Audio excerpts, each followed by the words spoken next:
حضرت ابراہیم بن ادم رحمۃ اللہ علیہ ایک دفعہ دریا کے کنارے بیٹھے ہوئے کچھ سی رہے تھے کہ وہاں سے ایک وزیر کا گزر ہوا جو آپ کو جانتا تھا۔ اس نے آپ سے کہا کہ آپ کس قدر وسیع سلطنت کے شہنشاہ تھے اور اب آپ اس حالت میں یہاں بیٹھے ہیں، آپ کو اس طرح شہنشاہی چھوڑ کر کیا ملا؟ حضرت ابراہیم بن ادم کو اس کی باتوں سے پہلے ہی علم ہو چکا تھا کہ وہ کیا کہنا چاہتا ہے۔ آپ نے اس وزیر سے فرمایا کہ تو نے جو کہنا تھا وہ کہہ لیا، اب یہ دیکھ۔ آپ نے سوئی دریا میں پھینکی اور بآواز بلند فرمایا، میری سوئی مجھے لا کر دو۔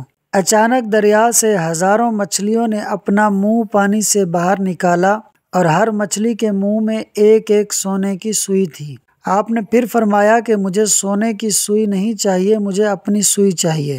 پھر ایک اور مچھلی نے اپنا منہ پانی سے باہر نکالا اور اس کے منہ میں آپ کی پھینکی ہوئی سوئی تھی۔ آپ نے اس وزیر سے فرمایا کہ یہ بادشاہی بہتر ہے یا وہ جو میں انسانوں پر کرتا تھا؟ سبحان اللہ۔ پھر خود ہی فرمایا کہ یقیناً یہی اصل بادشاہی ہے۔ دوستو، اس واقعے کو بیان کرنے کا مقصد یہ ہے کہ اصل حکمران وہی ہیں جن کی پکار پر بے زبان بھی لبیک کہیں۔ بے شک یہ سب اللہ ہی کے حکم سے ہوتا ہے، لیکن کہنے کا مقصد یہ ہے کہ حکمران تو آج بھی ہیں۔ کیا اللہ نے عطا کرنا بند کر دیا ہے یا معاذ اللہ اللہ تعالیٰ اب تھک چکے ہیں؟ نہ اللہ پاک نے عطا بند کی ہے نہ تھکے ہیں کہ وہ ان تمام عیبوں سے پاک ہیں۔ بات یہ ہے کہ آج کا مسلمان بدل چکا ہے۔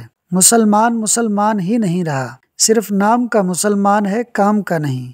آخر میں اللہ تعالیٰ سے دعا ہے کہ وہ ہمیں ایسے حکمران عطا فرمائے جو ہمیں انسان بھی بنائیں، جی ہاں، انسان اور مسلمان بھی، کیونکہ ہم مسلمان تو بعد میں بنیں گے، انسانیت سے بھی نیچے گر چکے ہیں۔ اللہ پاک ہم پر رحم فرمائے، آمین۔ پیارے دوستو، ویڈیو کو اینڈ تک دیکھنے کا شکریہ۔ ویڈیو کو لائک اور شیئر کر دیں اور چینل کو ضرور سبسکرائب کر دیں۔ جزاک اللہ۔